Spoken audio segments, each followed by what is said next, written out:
안녕하세요, 문원익입니다. 미디어오토에서 중국 전문가 문 선생으로 자주 소개가 됐었는데요, 바로 저고요. 근데 저는 전문가는 아닙니다. 선생도 아니고요, 그냥 중국에 조금 오래 살았던 것 뿐입니다. 저는 그냥 미디어오토를 너무너무 좋아해서 중국 자동차 소식 같은 걸 종종 제보했었는데요, 그게 인연이 되어서 미디어오토에서 함께 일하게 됐습니다. 잘 부탁드리겠습니다. 미디어오토.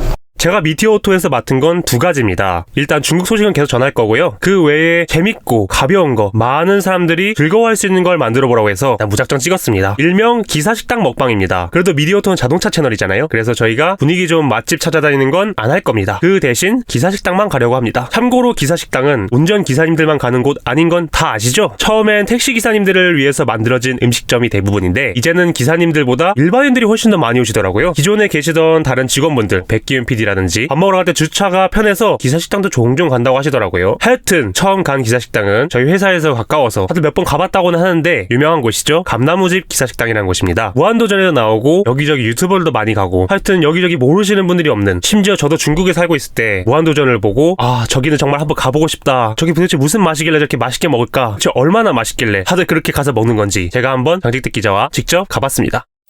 일단 주차장은 대략 10대에서 12대 정도 수용이 가능한 것 같고요. 만약 이중주차까지 한다라고 치면 15대에서 17대까지도 가능할 정도로 널찍한 것 같습니다. 그리고 기사식당답게 택시도 몇 대 보이는 모습입니다. 일단 서울에 있는 식당치곤 주차 공간은 상당히 넉넉한 편인 것 같은데요. 그런데 1시 반이 넘은 시간인데도 주차장에 차가 꽉 차 있더라고요. 아무래도 유명한 집이라 그런 걸까요? 다행히 저희는 도착했을 때 마침 빠지는 차가 있어서 주차자리가 있었는데요. 아마 조금만 더 일찍 왔더라면은 식사 도중에 나가서 차를 빼줘야 하는 다소 번거로운 상황이 있었을 것 같기도 합니다. 주차칸은 꽤 널찍한 편입니다. 덩치가 큰 카니발을 주차하고도 조수석에 앉은 0.1톤의 장진택 기자가 편하게 내릴 수 있을 정도였습니다. 먼저 식당으로 들어가기 전에 메뉴를 살펴봤는데요. 감나무집은 일단 구간과 신간으로 나뉘어져 있습니다. 하지만 단순히 구간과 신간으로 나눠져 있는 건 아니고요, 각각 주문할 수 있는 메뉴가 좀 다르더라고요. 저와 장진택 기자가 오늘 먹어볼 돼지불백은 신관, 그러니까 정면에서 건물을 봤을 때 왼쪽에 있는 건물에서 주문할 수가 있었습니다. 그런데 자리를 잡고 꽤 오래 앉아있었던 것 같은데 주문을 안 받으시더라고요. 그래서 직원분을 불렀는데 카운터에 가서 주문을 하는 거라고 하시더라고요. 어쩐지 들어올 때 보니까 입구 쪽에 사람들이 몰려있다 싶었는데 듣고 보니까 계산을 하려는 사람들이 아니라 주문을 하려는 사람들이라고 하더라고요. 만약 감나무집을 방문하실 예정이라면 이 부분은 꼭 참고해 주시는 게 도움이 될 것 같습니다.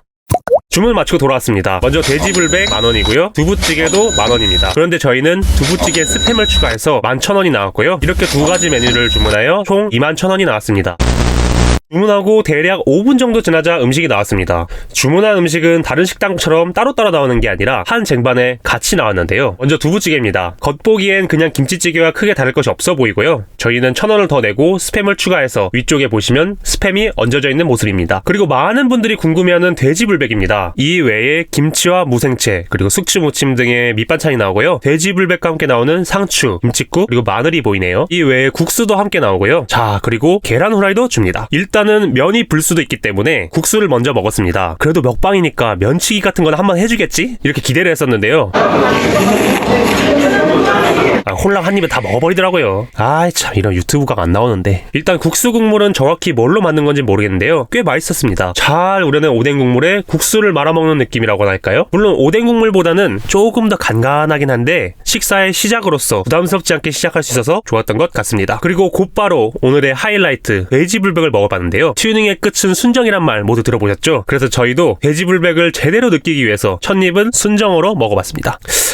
처음 먹어보는 맛은 아니었습니다. 물론 맛이 없다는 게 아니고요, 고기잖아요. 고기가 또 맛없기 힘들죠. 어쨌든 불고기라고 했을 때 딱 떠오르는 마트 양념 맛이라고 해야 되나요? 그 맛은 아니었고요. 장진택 기자의 말을 빌리자면 약간 장조림 양념 같은 거에다가 고기를 재서 만든 듯하고 합니다. 그래서 저도 한 입 먹어봤는데요, 짭조름한 맛보다는 달짝지근한 맛이 먼저 올라오더라고요. 참고로 말씀드리자면은 저는 설탕을 안 먹습니다. 건강 때문에도 그렇기도 하지만 어쨌든 그래서 그런지 달짝지근한 첫 맛은 제게는 그렇게 썩 달갑지 않게 다가왔던 것 같습니다. 물론 이건 제 입맛이 유별난 거라 그런 거고요, 아마 다른 분들 입맛에는 잘 맞으실 것 같습니다. 장치택 기자도 식사 내내 정말 맛있게 먹더라고요. 어쨌든 이번에는 두부찌개로 넘어가 보도록 하겠습니다.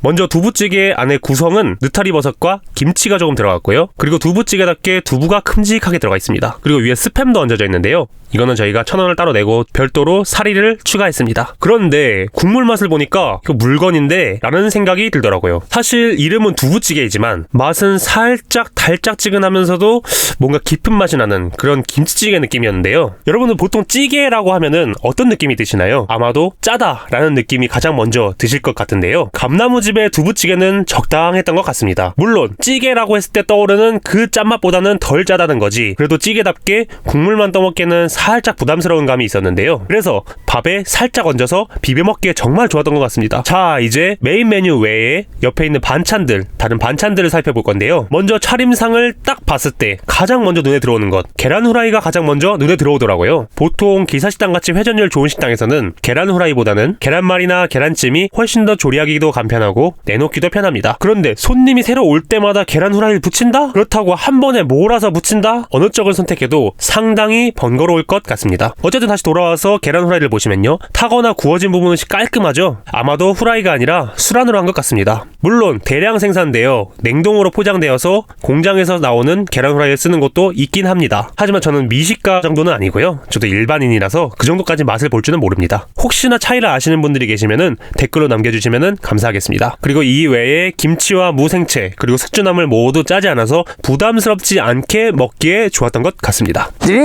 자, 저희 식사를 마치고 자리에서 일어났고요. 이렇게 나오다 보니까 입가신경 간식으로 건빵이 준비되어 있었습니다. 일단 건빵은 너무 배불러서 패스하기로 했고요. 그런데 밖으로 나와보니 이런 게 보이더라고요. 아메리카노와 아이스크림이 1,500원. 상당히 나쁘지 않은 가격이죠. 그래서 또 이런 건 놓칠 수 없잖아요. 먹고 가기로 했습니다. 안으로 들어와서 주문을 하면서 물어보니 옆에 감나무집이랑 같은 사장님이 운영하시는 곳이라고 하시더라고요. 일단 저와 장진택 기자 모두 아이스크림을 주문해서 먹었고요. 아이스크림 맛은 그냥 맥도날드나 KFC 같은 패스트푸드점에서 파는 소프트콘 맛 수준이었습니다.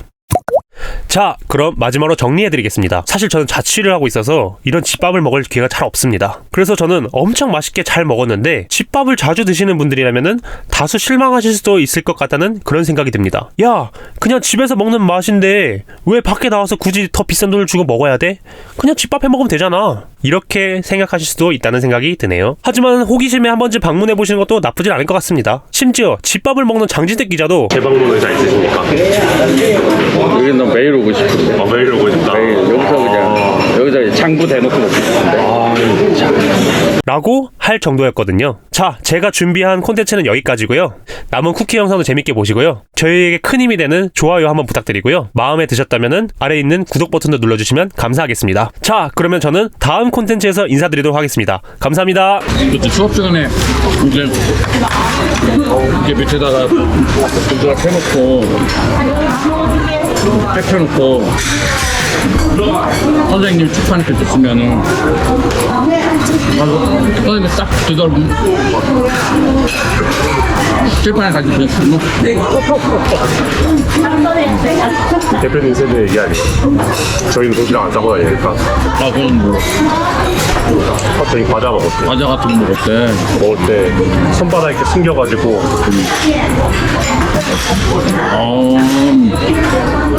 녹여서 먹어야 돼. 씹으면 안 돼. 이거. 씹을 못 쳐가지고. 소리 나니까. 네, 소리 나니까. 미디어 오토 미디어 오토